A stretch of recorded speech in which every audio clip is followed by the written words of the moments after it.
They're fucking ceiling dropped. Marcus fucking Rashford. Right then, United managed to pull it out the bag in the derby, coming from 1-0 down.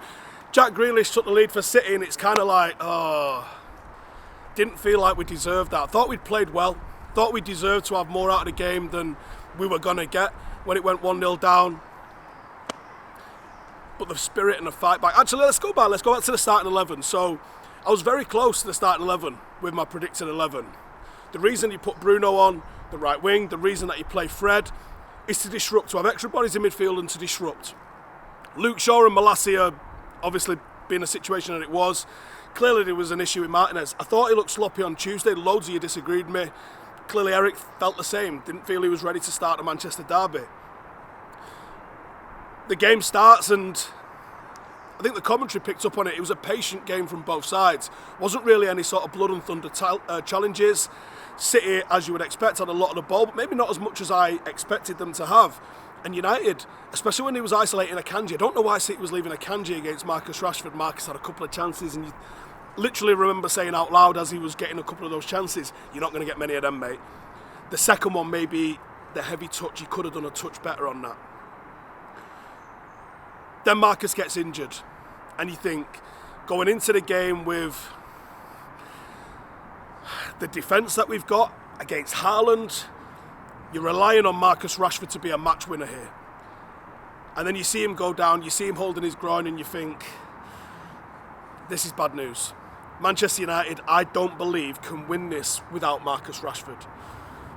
So I was surprised to see him re-emerge at half-time, and I do worry that he might have aggravated it, maybe he got injected. I'm sure we'll find out in due course what happened with that. But Manchester United kept persevering, and even when we went 1-0 down, we didn't lose our heads. We stayed composed and we kept plugging away. We didn't go route one. We stuck to our philosophy of football. We moved into the final third. We switched it from right to left, and we kept plugging away. And then, honestly, if it had been the other way around and City had got given a goal the way we got that first one with Bruno Fernandes, I'd have been absolutely livid. I understand Marcus didn't touch the ball, but how was he not interfering with play? Akanji's looked at him and gone, I can't get to the ball because Marcus is literally stepping over it.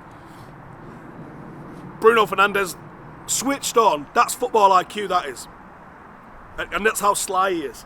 He's switched on, he's gone, don't touch it. He's hit it first time, and he's equalised, and it got given. Sometimes United have been unfairly treated by VAR, and I think City was unfairly treated, but do I care? Absolutely not. And then we keep plugging away, and we keep plugging away. And Garnacho, the composure, the ego, the talent that this kid has got, you're seeing him enter into the final third, and the only thing he wants to do is be positive, and the only thing he wants to do is take people on. First cross is blocked, he turns, he knocks it in, again, possibility of offside, we see the replay, it's not, ball's gone backwards. And Marcus Rashford continues this goal-scoring form, this match-winning form. Manchester United are reliant on him, and he is delivering in absolute spades. Marcus Rashford is playing at a level of football at the moment that nobody else in world football is touching. He is white hot. He is untouchable.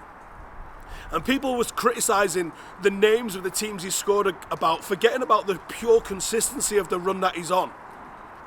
And he keeps it going, and he scores against the champions, against Manchester City, in a Manchester derby. He scores the winner late on to give Manchester United the 3 points. We sit 1 point off them at the halfway point of the season. No one would have said Manchester United will be within a point of Manchester City and beat them at the start of the season, or even after they put 6 past us at the Etihad. Erik Ten Hag is working a miracle with this football club. And if you ain't 1000% behind him, you're a fucking idiot. Because the man has transformed the culture of this club, the mentality of this club, and the expectations of this club are going back in the right direction to where Sir Alex had us. We've just beaten Manchester City with fucking Luke Shaw marking Erling Haaland.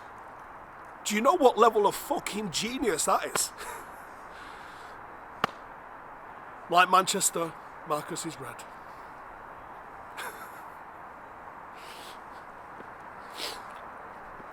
See you in the next one.